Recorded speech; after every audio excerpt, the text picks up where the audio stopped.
कहानी के पार्ट 5 को समझने के लिए पहले पार्ट 4 को देखें। अमरेंद्र वर्मा को भारी सुरक्षा के बीच दिल्ली के आर्मी हॉस्पिटल ले जाया जा रहा था।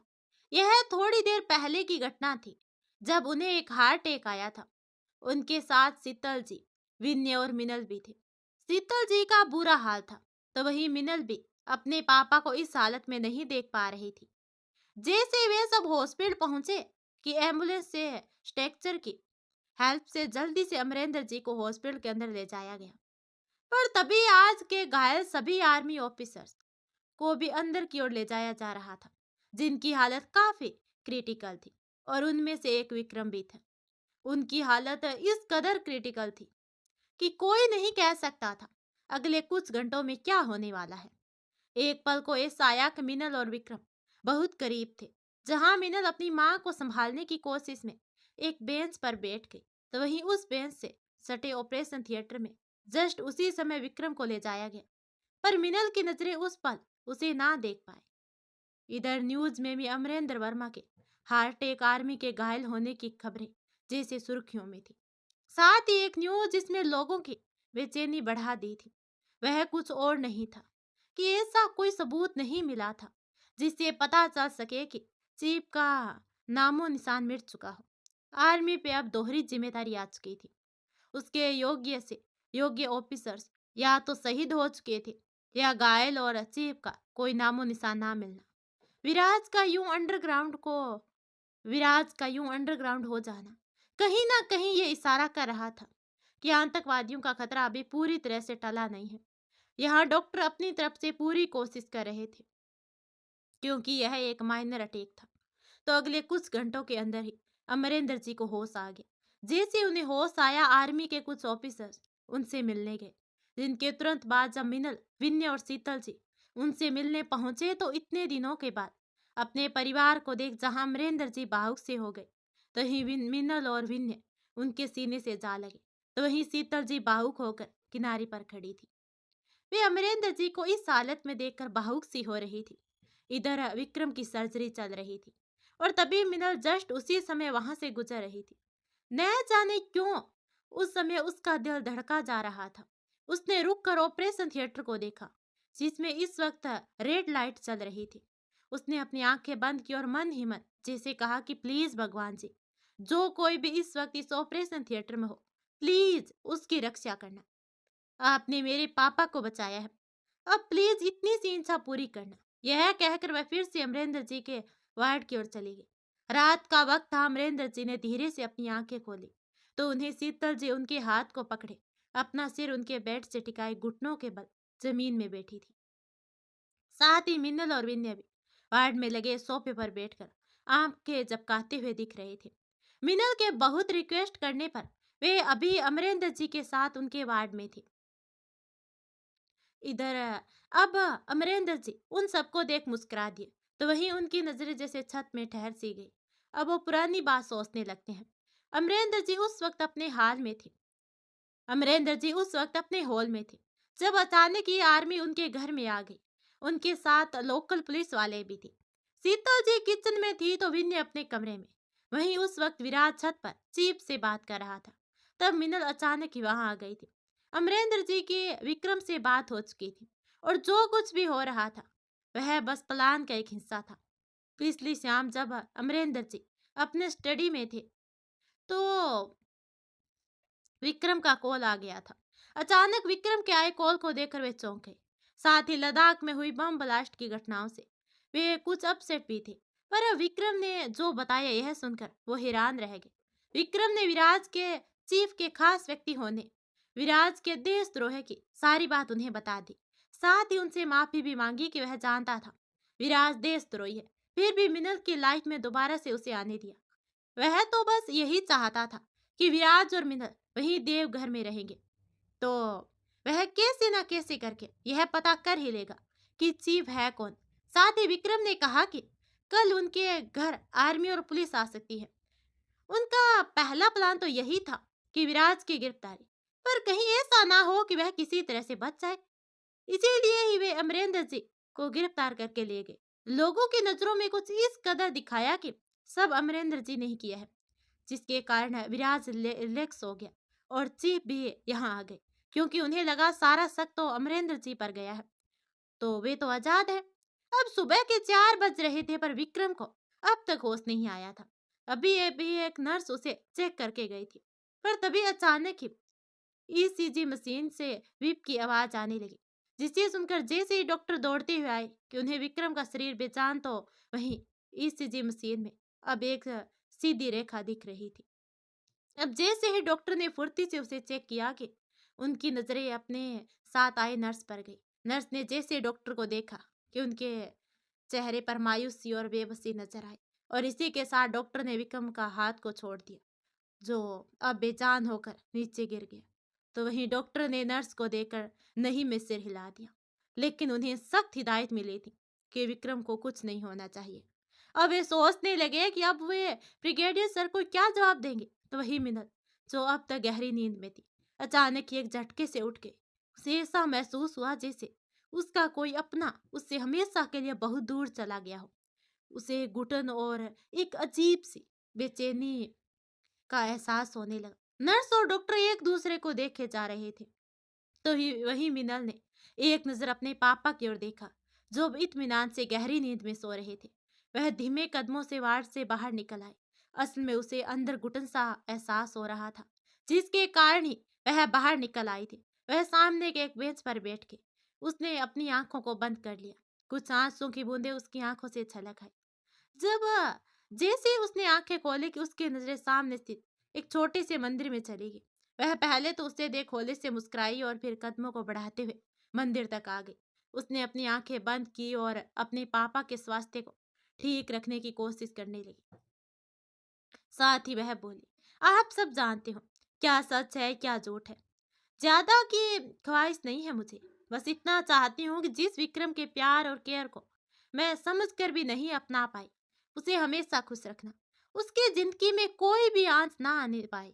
और जिस वजह से मुझे विक्रम का हाथ छोड़ा और जिस वजह से मुझे विक्रम का हाथ छोड़ विराज के साथ आना पड़ा, वह भी जानते हैं आप। बस देश विदेश, बस देश, परिवार और विक्रम की सलामती चाहती हूँ, और इसके सिवा कुछ और नहीं चाहती हूँ। कृपा बनाए रखना और मैं सुहागन बनी रहूं। विक्रम जी के नाम की मेहंदी और मांग में उनके नाम का सिंदूर हमेशा सजाए रखना। बेशक वे मुझे माफ कर पाए या न पाए, पर उन्हें हमेशा सलामत रखना। यह कहते कहते मिनल काफी इमोशनल हो चुकी थी। इधर विक्रम जिस वार्ड में था, वहां डॉक्टर और नर्स अंतिम कोशिश कर रहे थे। विक्रम को सीपीआर दिए जा रहे थे। वे अब तक कितनी बार कोशिश कर चुके थे, पर मानो विक्रम पर कोई असर नहीं हो रहा था। अनगिनत बार कोशिश करने के बाद डॉक्टर और नर्स समझ चुके थे, अब कोशिश करके कोई फायदा नहीं है। वे यह बंद करने ही वाले थे कि उन्होंने एक आखिरी बार कोशिश करने की सोची। इधर मिनल की आंखें बंद और भगवान से वह बस अपने सुहागन रहने का आशीर्वाद मांगने लगी। पहले तो विक्रम पर अब भी कोई असर नहीं हुआ। अब डॉक्टर और नर्स ने इसे निराश होकर बंद करने की सोची कि तभी अचानक ही विक्रम ने एक लंबी सांस लेकर अपनी आंखें खोल दी। विक्रम के शरीर पर कई जगह टांके लगे हुए थे, साथ ही उसे काफी भारीपन सा एहसास हो रहा था। डॉक्टर और नर्स दोनों विक्रम को सही सलामत देखकर बहुत ही खुश हो गए। अब डॉक्टर ने उसकी नब्ज चेक करने अब डॉक्टर ने उसकी नब्ज चेक करते हुए कहा, आर यू ऑल राइट? इस बात पर विक्रम ने होले से अपनी पलकें झपकाई, और इससे पहले कि डॉक्टर कुछ कहते, उसने अपनी आंखें बंद कर ली। इस बात पर नर्स ने सवाल भरी नजरों से डॉक्टर को देखा, तो उन्होंने कहा कि शायद कैप्टन राठौड़ को होश में आने में वक्त लगेगा, और यह कहकर वे उसे रिलैक्स रहने के लिए कोई इंजेक्शन देकर चले गए, और वक्त वक्त पर नर्स को उसका ख्याल रखने को कह दिया। नर्स जिसकी नजरें विक्रम पर अचानक ही ठहर सी गई, वह अचानक ही तंद्रा से वापस लौट आए और ओके कह दिया। सुबह ब्रिगेडियर सर विक्रम को देखने आए। अब तक विक्रम भी होश में आ चुका था और उसे काफी बेटर फील हो रहा था। विक्रम की नजरें ब्रिगेडियर सर, कुछ ऑफिसर और अर्पण पर गई। ब्रिगेडियर सर उससे काफी कुछ पूछना चाहते थे, पर इतने लोगों के सामने पूछना और ना ही वक्त उन्हें सही सा लग रहा था। उन्होंने कुछ वक्त का इंतजार करने की ठानी। इधर ब्रिगेडियर सर के जाने के बाद अर्पण विक्रम के सीने से जा लगा, तो विक्रम ने भी उसे अपने गले से लगा लिया। तभी अर्पण कहता है, जोगिंदर तो चला गया, पर अब अगर तू भी चला जाए तो जैसे बोलते बोलते अर्पण भावुक सा हो चला गया। और इस वक्त विक्रम और उसके सामने जोगिंदर का हंसता मुस्कुराता चेहरा आ गया। इधर ब्रिगेडियर सर अमरेंद्र वर्मा से भी मिले और उनके कुशल से पूछे। बातों में उन्होंने विक्रम के कंडीशन का भी जिक्र कर दिया। मीनल जो उस वक्त वहीं थी, विक्रम के हालत के बारे में सुनकर शौक सी रह गई। उसका मन विक्रम से मिलने का करने लगा। ब्रिगेडियर सर के जाने के बाद जब मीनल ने अपने पापा की ओर नजरें की और उन्होंने अपनी पलकें झपकाई, अब मीनल बिना सोचे समझे विक्रम के वार्ड की ओर चल दी। जैसे ही वह विक्रम के वार्ड तक पहुंची, उसके पांव ठिठक से गए। वह वार्ड के दरवाजे के बाहर थी। वह इस वक्त असमंजस की स्थिति में थी। जिस कंडीशन में उसने विराज के साथ जाने का फैसला सुनाया था और उस वक्त विक्रम के चेहरे का जो एक्सप्रेशन था, जैसे यह उसके सामने घूम सा गया था। वह अंदर जाने की हिम्मत नहीं कर पा रही थी। तभी वहां से दो नर्स गुजर रही थी, जिनमें से एक उस वक्त विक्रम के वार्ड में थी। जब विक्रम को इलेक्ट्रिक शॉक दिया जा रहा था, वह अपने बराबर में चलने वाली नर्स से कह रही थी कि कैप्टन राठौड़ को सुबह देख, एक पल को तो लगा जैसे वे मिनल का पता नहीं उसने आगे सुना या नहीं, पर अब उसने बेचैनी से जैसे वार्ड का दरवाजा खोला कि विक्रम को सही सलामत देख उसे समझ ना आया कि वह क्या रिएक्ट करे। तो ऐसा ही कुछ हाल विक्रम और अर्पण का भी था। विक्रम जो भी बेड पर लेटा हुआ था, उसकी नजरें मिनल पर जैसे ठहर सी गई हो। तो ऐसा ही कुछ हाल मिनल का भी था। वह धीमे कदमों से आगे बढ़ते हुए विक्रम के पास आने लगी। अर्पण उसे देख होले से मुस्कुरा दिया और फिर विक्रम को मुस्कुराते देखते हुए वहां से चला गया। मिनल विक्रम के बेड के पास रखे चेयर पर बैठ गई। उसकी पलकें झुकी हुई थी, तो वहीं विक्रम की नजरें तो उस पर से हट ही नहीं रही थी। कि कैसे कैसी हो? अचानक ही दोनों एक साथ बोल उठे, जिससे दोनों की नजरें आपस में टकरा गई। अब वहां एक खामोशी सी छा गई थी। दोनों के मन में बातें तो अनगिनत थी, पर जैसे दोनों एक दूसरे से कुछ कह नहीं पा रहे थे। दोनों ना जाने किस उलझन में उलझे हुए थे। तुम यूं चली जाओगे, मैंने कभी सोचा नहीं था, विक्रम ने भावुक होकर कह उठा। तभी मिनल ने नजरें उठाकर विक्रम की आंखों में झांकते हुए कहा, आप चाहते तो मना कर सकते थे, पर आपने रोका ही नहीं। क्या मैं कहता तो तुम रुक जाती? नहीं जाती मुझे छोड़कर? विक्रम जैसे अधीरता से हक जताकर बोल उठा। तो मिनल कहती है, काश यही हक आपने उस वक्त जताया होता। अब मैंने घर के दहलीज के बाहर कदम रखे थे। मिनल ने कहा तो विक्रम एक पल को खामोश सा हो गया। यू नो विक्रम, आप सब जानते थे, मेरा भी और विराज का भी, फिर भी आपने कुछ नहीं कहा, ना ही हक जताया, और शायद आपकी चुप्पी की वजह बनी मेरे जाने की। मिनल ने कहा तो विक्रम से जैसे कुछ कहते ही नहीं बन रहा था। अब नर्स ने उस वार्ड में अपने कदम रखे तो वे दोनों ही कुछ पल को खामोश हो गए। नर्स ने दवाई विक्रम को खिलाई। इस दौरान नर्स विक्रम के हाथ को पकड़े हुए थे और दूसरे हाथ में उसके सर को थाम रखा था। नर्स बीच बीच में विक्रम को मुस्कुराकर देखने लगती। मिनल जो उस वक्त वहीं बैठी हुई थी, उसे यह सब देखा नहीं जा रहा था। वह घूर कर नर्स को देखने लगे। तो वहीं अब नर्स ने जैसे ही विक्रम को दूसरी दवा खिलानी चाहिए कि मिनल ने उसे रोकते हुए कहा, आप चिंता मत कीजिए, मैं इन्हें खिला दूंगी। अब नर्स का ध्यान पहले मिनल पर था या नहीं, यह तो कहना मुश्किल होगा, पर अब जैसे उसकी नजर मिनल पर गई, उसे मिनल खुद को घूरते हुए दिखी। जी आप? नर्स ने मिनल को आश्चर्य से देखते हुए कहा। मिनल बोल उठी, जी मैं मिसेज राठौड़, विक्रम राठौड़ की वाइफ।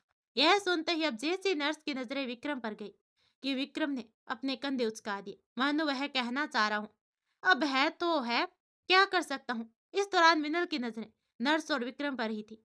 अब उस नर्स ने मुस्कुराते हुए मिनल को वह दवा दे दी और मुस्कुराकर उन दोनों को अकेला छोड़कर चले गए। विक्रम तो उस नर्स को देखकर मुस्कुरा दिया, पर मिनल को देखकर लग रहा था मानो वह चाहती हो कि नर्स जल्दी से जल्दी उन दोनों को छोड़कर चली जाए। अब जैसे ही नर्स वहां से चले गए कि विक्रम ने अपनी आंखों को मिनल की आंखों में डालते हुए कहा, तो मिसेज राठौड़, मेरी दवा? विक्रम ने इस दौरान मिसेज राठौड़ इस तरह कहा कि मिनल के गालों में लालिमा छा गई। तो वही विक्रम ने भी पहली बार मिनल को शर्माते हुए देखा। इधर रिया और चाचा चाची तक जैसे ही विक्रम के घायल होने की खबर पहुंची, वे तुरंत ही दिल्ली के लिए निकल गए। विक्रम के घायल होने की खबर सुन रिया भावुक होते जा रही थी, जिसे चाचा चाची बड़ी मुश्किल से संभाल पा रहे थे। तो वही रिया को लग रहा था उसने अपनी मम्मी पापा को नहीं देखा। पर अब वह अपने भाई विक्रम को नहीं खोना चाहती थी। मीनल जैसे ही दवाई देकर विक्रम को आराम करने को कहकर जाने लगी कि विक्रम ने उसकी कलाई थाम ली। मीनल की अचानक ही धड़कनें बढ़ने लगी। साथ ही उसने विक्रम की आवाज सुनाई दी, अच्छा, अ, अच्छा प्लान था वेद को मेरे पीछे लगाने का। वैसे तुम्हें विराज पर शक कब हुआ? विराज, यह नाम सुनकर जैसे ही मिनल पीछे मुड़ी कि उसे विक्रम अनगिनत सवालों की बौछार ली खुद को देखते हुए दिख गया, तो मिनल के दिमाग में कुछ पुरानी बातें घूमने लगी। दिल्ली शहर के बाहर एक जंगल, दिल्ली नगर के बाहर एक जंगल में बने छोटे से घर में एक लड़का अपने दांत पीसते हुए इधर से उधर चहलकदमी कर रहा था। गुस्सा उसके चेहरे से साफ देखा जा सकता था। वह चहलकदमी कर ही रहा था कि तभी दरवाजे पर किसी की दस्तक हुई। अब उस लड़के के साथ कुछ और लोग भी थे। उन्हीं में से किसी ने जाकर दरवाजा खोला और उस छोटे से घर में जलते बल्ब की रोशनी में अभी जो शख्स अंदर आया उसे देखकर उस लड़के के साथ बाकी सब भी हैरान से रह गए। मिनल इस वक्त विक्रम के चेहरे पर अनगिनत सवाल देख पा रही थी। मिनल की समझ में कुछ नहीं आ रहा था कि वह क्या बोले। ऐसा लग रहा था कि मानो वह कहना तो चाहती हो पर उसे समझ में नहीं आ रहा कि शुरुआत कहाँ से करे। उसे यूं खामोश देख विक्रम बोल पड़ा, क्या तुम बताओगी तुम्हें विराज पर शक कब और कैसे हो? विक्रम के इस ऊंचे स्वर को सुनकर वह अचानक से कांप से उठी। पहले तो उसने मना करना चाहा, पर जब उसने देखा कि विक्रम के जोर से बोलने के कारण ईसीजी मशीन पर दबाव पड़ रहा है, तो उसने पहले तो उसे रिलैक्स रहने के लिए कहा और फिर कहना शुरू किया, आपको पता है विक्रम, एक लड़की जब किसी से प्यार करती है तो प्यार को शिद्दत से निभाना चाहती है। मैं भी प्यार करती थी विराज से, और वह प्यार शादी के पवित्र रिश्ते तक आया भी। पर विराज का यूं चले जाना और आपसे हुई शादी, जिसे मुझे कुछ समझ में नहीं आ रहा था। आपकी और मेरी शादी हुई, पर मैं आपको दिल से नहीं अपना पा रही थी। बहुत सोचा अपनी शादी को एक मौका दूं, पहल करूं, पर कहते हैं ना, पहला प्यार बुलाया नहीं बोलता। मैं भी नहीं बोल पा रही थी विराज को। विक्रम जैसे खामोश होकर मिनल को सुनते जा रहा था, तो मिनल को देखकर ऐसा लग रहा था जैसे अब तक की जितनी भी गुबार है उसने अपने अंदर छुपा रखी हो, वह हर कसर पूरी कर देना चाहती हो। मिनल के मुंह से आह से निकले, मुझे ना जाने उस दिन क्या हुआ। आपके वापस लौट आने के बाद उस दिन पहली बार आपको सुनना चाहती थी मैं। तभी मिनल और विक्रम की नजरें अचानक ही टकराई। आपको पता है, उस दिन जब आप और रिया पार्टी में चले गए तो मैं कमरे में बेचैनी से चहलकदमी कर रही थी। ना जाने मुझे क्या सूझा, उस दिन पहली बार मैंने आपके साइड की अलमारी देखी और पता नहीं कैसे उसमें रखी एक फाइल पर अचानक ही नजर चली गई। शायद आप उसे अच्छे से रखना भूल गए थे। मिनल के यह कहते ही विक्रम को याद आया कि वह फाइल जिसे वह संभाल कर रखने के लिए लाया था, पर उसे ऐसी कोई जगह नहीं मिल रही थी जहां वह उसे संभाल कर रख सके। पर तभी उसकी नजर अपने अलमीरा के साइड पर गई। विक्रम के साइड वाले अलमीरा को कोई नहीं हाथ लगाता था और मिनल को उससे कोई मतलब नहीं था। यही सोचकर वह जल्दी से उस फाइल को वहीं रखकर निकल गया। उसे क्या पता था कि मिनल इस फाइल को देख लेगी जो विराज से जुड़ी थी। मिनल ने कहना जारी रखा, उस फाइल को देखकर जैसे मुझे विश्वास नहीं हुआ। विराज जिस पर मुझे विश्वास था उसने ना सिर्फ मुझसे बल्कि देश के साथ भी गद्दारी, और यहाँ तक कि यह कहते कहते मिनल बाहु खो चुकी थी। और यह देख विक्रम को समझ और यह देख विक्रम को समझ में नहीं आ रहा था कि वह क्या बोले। फ्लैशबैक। विराज कंप्यूटर साइंस का स्टूडेंट था। उसे कंप्यूटर में जो सबसे ज्यादा पसंद था वह था हैकिंग।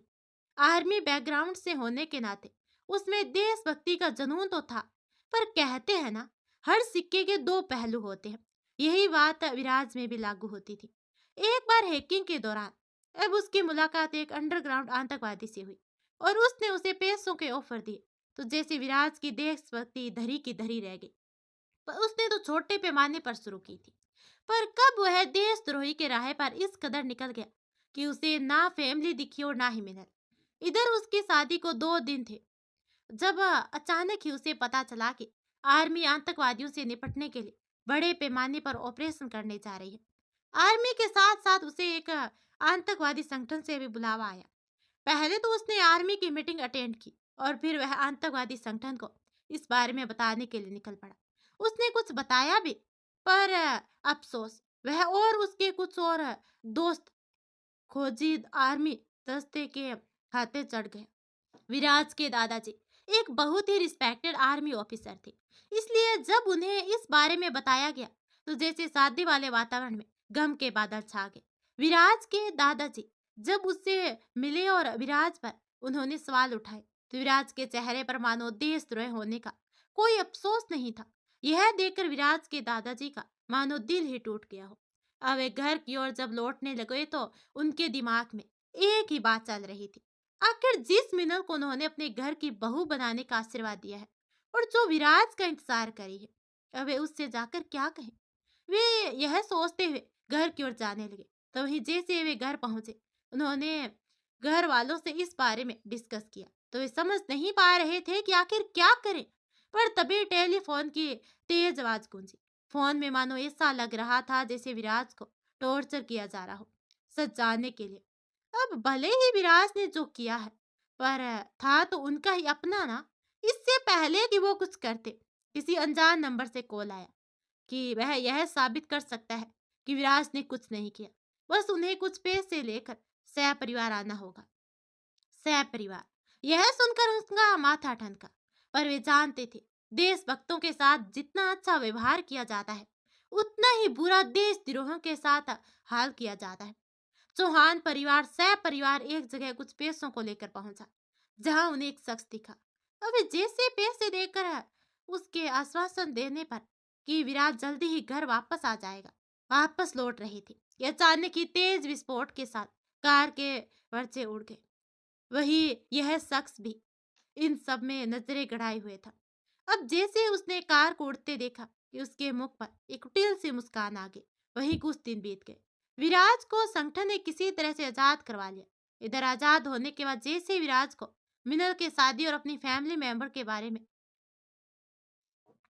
दुख मृत्यु का पता चला, वह जैसे गुस्से में उबड़ा पड़ा वह जैसे गुस्से से उबल पड़ा। तो उसके गुस्से को भड़काने वाला था उसका वह संगठन, जिसने उससे कहा कि उसने जब मुंह नहीं खोला तो आर्मी ने धोखे से उसके परिवार को खत्म कर दिया। विराज ने जो कुछ भी मिनाल से कहा था वह कुछ तो सत्य था, पर अधिकतर उसने तथ्यों को तोड़ मरोड़ कर पेश किया था।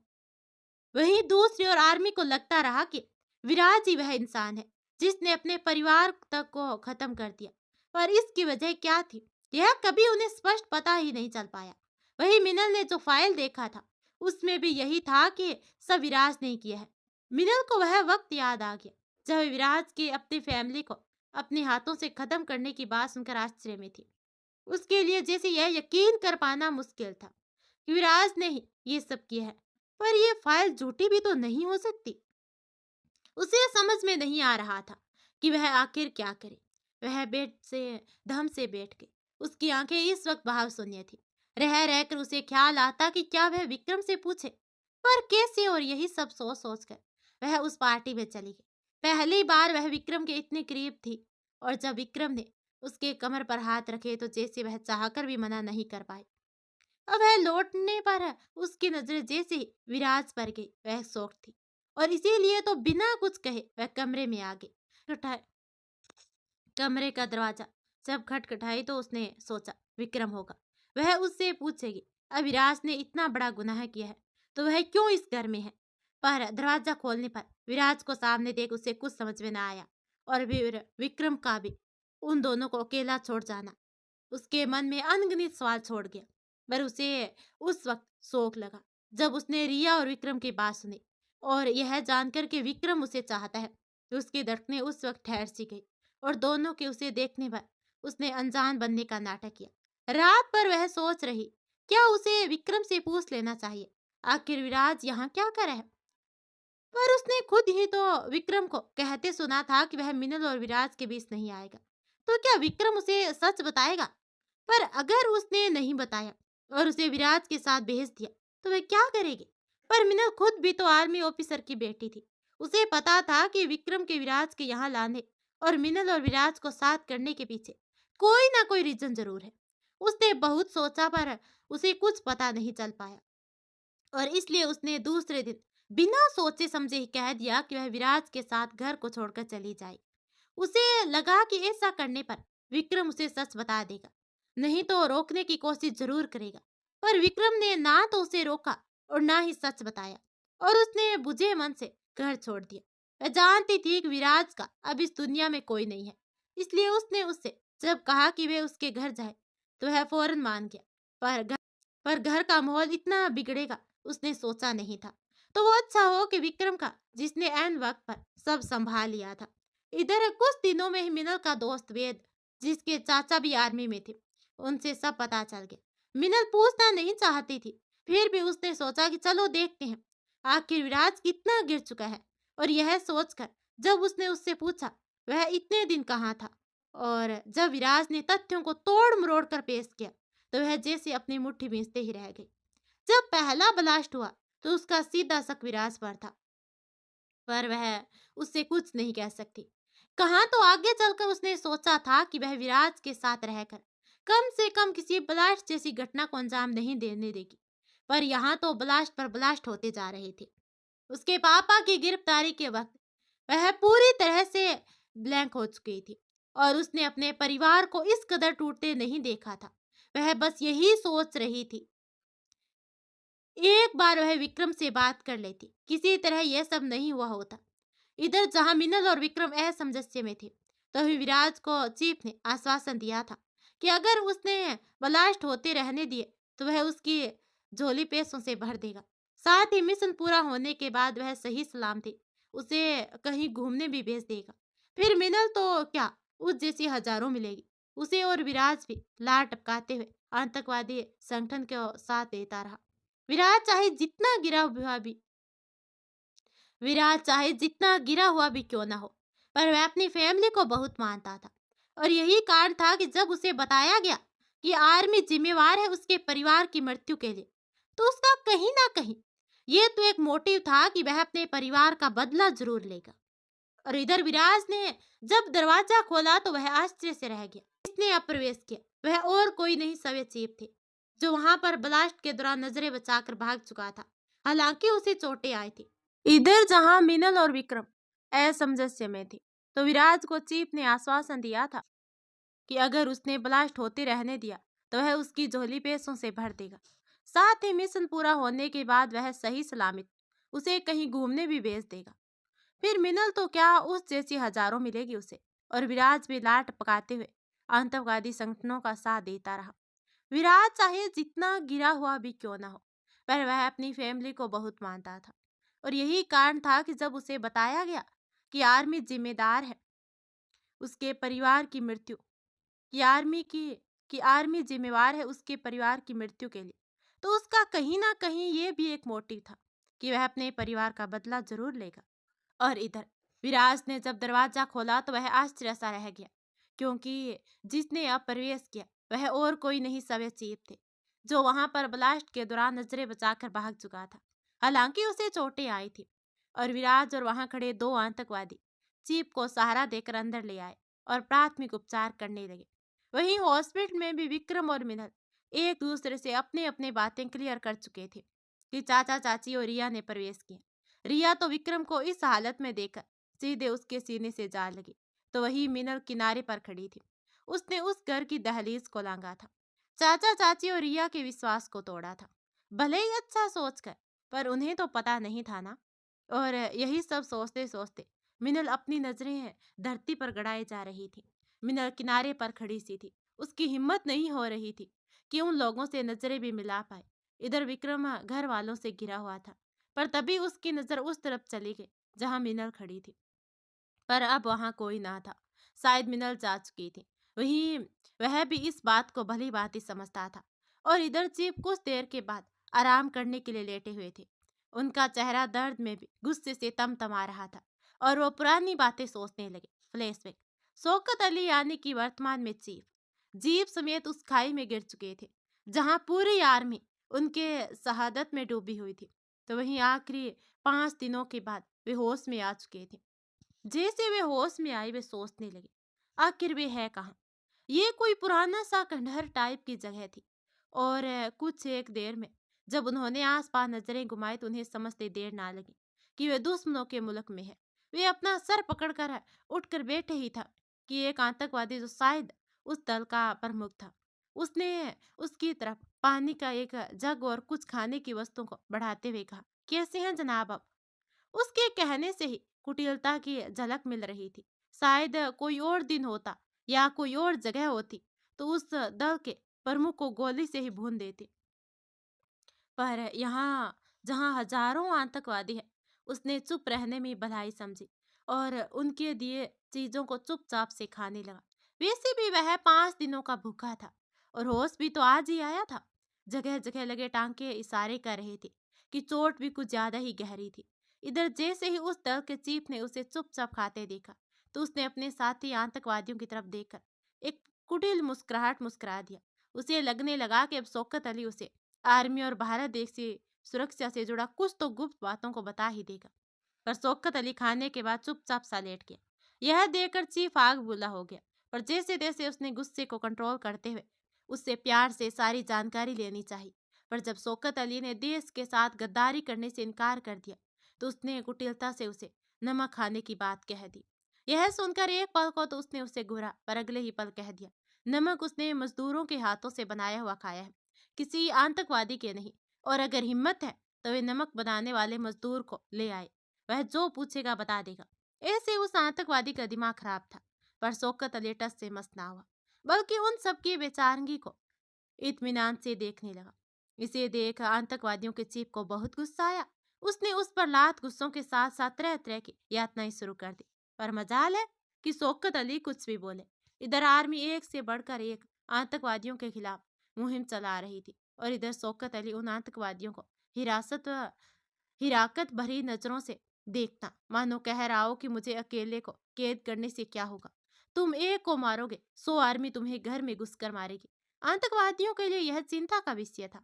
पर तभी अमरेंद्र जी को शौर्य चक्र मिलने की अनाउंसमेंट हुई और इसी के साथ उन आतंकवादियों को अपना दावा खोलने का मोहरा मिल गया। असल में अमरेंद्र वर्मा को शौर्य चक्र इसलिए मिल रहा था क्योंकि उस दिन जब शौकत अली के गिरने के बाद अमरेंद्र जी उस स्थान से घायल अवस्था में लौट रहे थे, तब उनकी नजर एक ऐसे आतंकवादी पर गई थी जिसने आतंकवादियों के कई खुफिया स्थानों का उजागर किया था और इसी के बदौलत बहुत ही ब्लास्ट को रोकने के साथ साथ आतंकवादियों का सफाया भी मुमकिन हो सका था। उस समय अमरेंद्र वर्मा कैप्टन थे और उनकी बहादुरी के चलते ही उनकी पदोन्नति मेजर में हुई थी। बस उन्होंने गलती से कह दिया था कि शौकत अली बहुत पहले ही खाई में गिर चुका है और उन्होंने हिम्मत ना हारते हुए पहले तो शौकत अली के साथ और फिर अकेले ही दुश्मनों के छक्के छुड़ा दिए थे। पर सच तो सिर्फ यही था कि उनके हाथ बस किस्मत से वही आतंकवादी थोड़ी घायल अवस्था में मिला था जिसने बाद में कई खुफिया जानकारी दी थी। कहाँ तो आतंकवादी देश में घुसपैठ करने वाले थे और अब आर्मी ही आतंकवादियों के नामो निशान मिटाने की कोशिश में लगी हुई थी।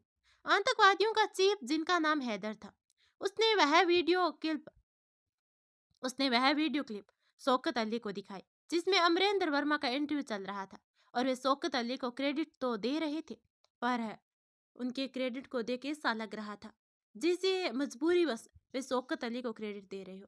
अस, असल में आतंकवादियों ने उस क्लिप से थोड़ी छेड़छाड़ की थी। शौकत अली पहले तो यह मानने को तैयार नहीं था कि उसका दोस्त अमरेंद्र वर्मा कुछ ऐसा भी बोल सकता है और आज नहीं तो कल आर्मी उसके खोज में निकल पड़ेगी। पर उसे आश्चर्य तब हुआ जब आर्मी उसे खोजने के स्थान पर उसे शहीद घोषित कर चुकी थी। अब शौकत अली ने रात भर बेचैनी से काटी, पर आखिरकार हार कर उसने डिसाइड कर लिया था कि जिस आर्मी को उसकी फिक्र नहीं, वह भी अब से उनकी फिक्र नहीं करेगा और वह आतंकवादियों का साथ देगा। हालांकि उसका दिल उसे मना करता रहा, पर इस वक्त जिसके लिए उसके दिल में नफरत भर चुकी थी, जिससे उसे बदला लेना था, वह कोई और नहीं अमरेंद्र वर्मा थे। उसने आतंकवादियों का साथ देने में कोई कसर ना छोड़ी। बीच बीच में उसकी खुद की आत्मा उसे जरूर धुतकारती कि वह खुद के देश के साथ गद्दारी कर रहा है, पर आतंकवादियों के संगठन में शामिल होकर उसे जैसे सही गलत में कोई अंतर समझ में नहीं आ रहा था। आखिरकार कुछ दिनों के बाद वह चीफ बन गया और अब वह अमरेंद्र वर्मा से बदला ले सकता था। वह सही मौके की तलाश करने लगा, पर उसे वह मौका मिल ही नहीं पाया। एक दिन उसे विराज और मिनल की शादी के बारे में पता चला, साथ ही यह भी कि विराज अब आर्मी में है और आतंकवादियों से जुड़ी इंफॉर्मेशन को हैकिंग करने में जैसे उसे महारत हासिल है। और साथ ही यह भी विराज जाना तो किसी आईटी सेक्टर में चाहता था, पर आर्मी परिवार से होने के कारण उसे आर्मी में आना पड़ा। पहले तो उसने विराज को पैसों के ऑफर दिए। विराज इतनी आसानी से नहीं माना और पैसों के और ऑफर दिए। आखिरकार विराज ने घुटने टेक ही दिए। अब आ जाओ वर्तमान में। अचानक ही किसी को आया महसूस कर, जैसे चीप अपनी तंद्रा से वापस लौट कर आया कि विराज को सामने देखकर वह चौंक सा गया। चीप ने इशारों से पूछा, क्या हुआ? इस बात पर विराज चीप के सामने बैठ गया और कहा, चीप, पहले तो मैं सिर्फ पैसों की खातिर इससे जुड़ा था, पर अपनी मुट्ठी भींचते हुए आर्मी ने मेरे देशद्रोही का बदला मेरे परिवार से लेकर अच्छा नहीं किया, और बाद में उस विक्रम ने भी मिनल को मेरी जिंदगी से छीनकर गिर डालने का काम किया है। विराज को बदले की भावना में देखकर चीफ हल्के से मुस्कुरा दिया। वहीं हॉस्पिटल में अमरेंद्र वर्मा को डिस्चार्ज मिलने वाला था। इस वक्त सब साथ में थे। अमरेंद्र वर्मा ने बताया कि बाद में कैप्टन शौकत अली के परिवार वालों, जिसमें उनकी पत्नी और 2 बच्चे थे, उनके घर में आतंकवादियों ने बम ब्लास्ट कर पूरे परिवार को उड़ा दिया था। इधर चीफ उस वक्त को याद करने लगे जब उनका गुस्सा अमरेंद्र वर्मा के खिलाफ तो था, पर कहीं ना कहीं उनका जमीर उन्हें देशद्रोह बनने के लिए कोसे जा रहा था। पर इससे पहले कि वे संगठन छोड़ने की ओर कदम बढ़ाते, आतंकवादियों ने उन्हें एक वीडियो क्लिप दिखाया, और इस वीडियो क्लिप को देखकर जैसे वे टूट से गए थे। उनका मन यह मानने के लिए तैयार नहीं था कि उनका परिवार अब इस दुनिया में नहीं है। आतंकवादियों ने यहाँ भी तथ्यों को इस कदर तोड़ा कि चीफ अब पूरी तरह से एक खूंखार आतंकवादी बन गया। इधर वर्तमान में मिनल कॉरिडोर में एक बेंच पर बैठी हुई थी। उसका मन बेचैन सा था और उसने अपने फेस को अपने हाथों से ढक रखा था, जैसे वहां होकर भी वहां नहीं थी। और बार बार उसके दिमाग में यही ख्याल आ रहा था, आतंकवादी अपने स्वार्थ सिद्ध करने के लिए इस हद तक जा सकते हैं, किसी के परिवार को मिटाने या इससे भी ज्यादा। वह मेंटली पूरी तरह से डिस्टर्ब हो चुकी थी। कहीं ना चाहते हुए भी उसे ना जाने रह रहकर ऐसा ही महसूस हो रहा था कि कहीं विराज की फैमिली को तो आतंकवादियों ने ही, पर इससे पहले कि वह कुछ सोचती किसी ने उसके कंधे पर हाथ रख दिया। वैसे दर्श को यहाँ मैं थोड़ा ज्ञान बांटना चाहती हूँ। विराज मिनल का पुराना दोस्त था, फिर भी वो विराज को नहीं पहचान पाई कि वो पैसों के लिए देश के साथ गद्दारी भी कर सकता है। उन छपरी लड़कियों का क्या, जो बॉयफ्रेंड की बुकी ऑनलाइन किसी की भी रिक्वेस्ट एक्सेप्ट कर रही है और उनसे बात कर रही है। शायद वो छपरी लड़कियां ये नहीं जानती कि उनको ब्लैकमेल किया जा सकता है। इसलिए कहती हूँ कि थोड़ी बहुत न्यूज पढ़ा करो, द केरला स्टोरी फिल्म भी देख लो।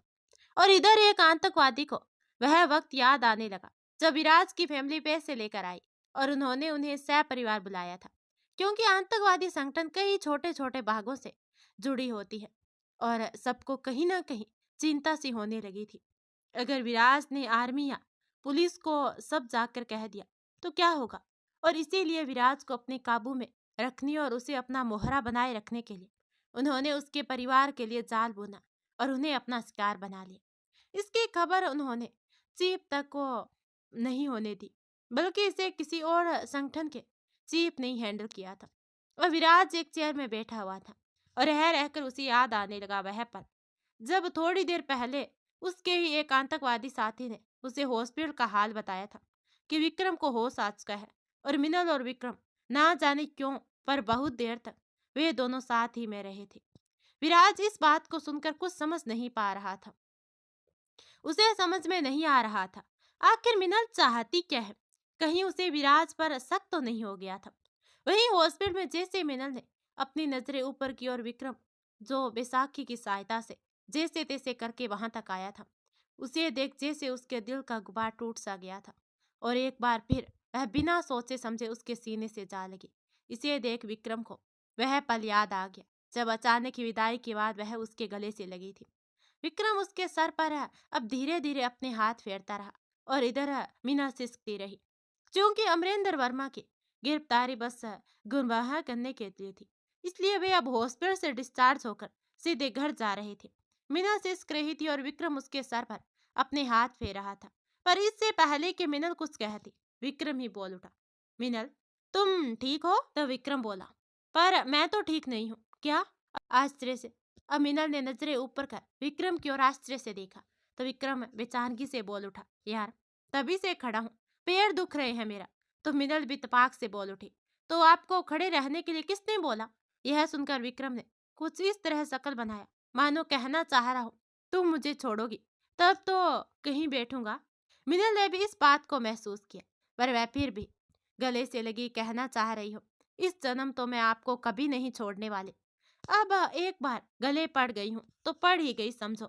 पर इससे पहले कि मिनल और विक्रम कोई और ख्याली पुलाव पकाते, रिया उन दोनों को ढूंढते हुए वहीं पर आ गई। असल में अब गलतफहमी के सारे दीवार ढह चुके थे, और वैसे तो रिया के लिए मिनल को माफ करना इतना आसान नहीं, पर विक्रम के सिचुएशन के अच्छे से समझने के बाद वह कोशिश कर रही थी कि वह मिनल को दिल से अपनी भाभी मान ले। रिया उन दोनों को देख एक ही सांस में बोल गई, भैया आप यहाँ क्या कर रहे हैं? और भाभी मेरे साथ चलिए, भैया के डिस्चार्ज के पेपर तैयार करवाने हैं। जाना जरूरी है क्या? विक्रम मिनल की ओर देखकर बोल उठा, तो मिनल अपनी आंखें बड़ी करते हुए उसे घूरने लगी। तो वही मिनल के घूरने पर रिया हल्के से मुस्कुरा उठी। तभी अर्पण वहीं से गुजर रहा था। उसने मिनल को घूरते रिया को हंसते और विक्रम की बेचारंगी सी हालत देखी तो सामने आते हुए कहा, मैं चला जाता हूँ रिया के साथ। भाभी तब तक आप विक्रम को अंदर ले जाए। मिनल ने एक नजर विक्रम को देखा और फिर उसे सहारा देकर अंदर की ओर चली गई। तो वहीं दूसरी तरफ रिया और अर्पण भी डिस्चार्ज पेपर तैयार करवाने चले गए। अर्पण बार बार नोटिस कर रहा था कि रिया बीच बीच में उसे घूर कर देखने लगी।